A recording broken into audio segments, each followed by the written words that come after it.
Kəpəzdə yeni dönəm başlayır. Komanda daha bir gənc mütəxəssisə əmanət olunub. Azər Məmmədov köməkçiləri Anar Kələntarov və Tariyə Hüseynovla birlikdə Sarı Göyləri düşdüyü böhrandan, durumdan çıxarmalı olacaq. Hazırki vəziyyəti nəzərə alaraq bu baxımdan Məmmədovun üzərinə ağır bir yükün düşdüyünü deyə bilərik. Futbol oynadığı vaxtlarda azarkeşlərin böyük kapitan ləqəbi verdiyi məşqçi Sərəfi Vidadi Rızayevin bacarmadığı vəzifənin ötəsindən gəlməklə komandanı xilas etməlidir. Bu isə indiki məqamda olduqca çətin görünür. Həqiqi olaraq çox məsuliyyətli bir işdir. Məsəl üçün, hamı deyər ki, baş məşqçi olum.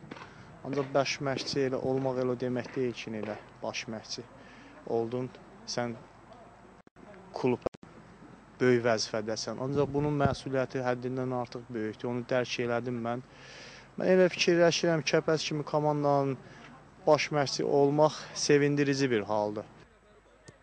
Futbolçu karyerasını bu il başa vuran Azər Məmmədov yanvar ayından məşqçiliyə başlayıb. O, əvvəlcə Kəpəzin əvəzici heyətində, bu mövsümdən isə əsas komandada baş məşqçi köməkçisi kimi çalışıb. Məmmədov C kateqoriyasına malikdir. Dekabr ayında isə B lisenziyasına yiyələnəcək.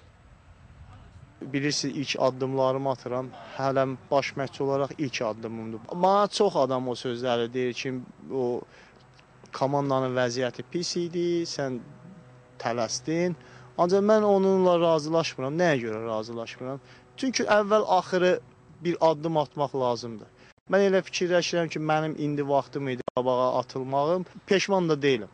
Yəqin ki, inşallah Allahın köməkliyindən əlbəttə ki, çalışacağım, göstəririm ki, mən bura gəlməkdə yanılmamışam. Kəpəzin 37 yaşlı yeni baş məşqçisinin postunda debütü noyabrın 24-ünə təsadüf edəcək.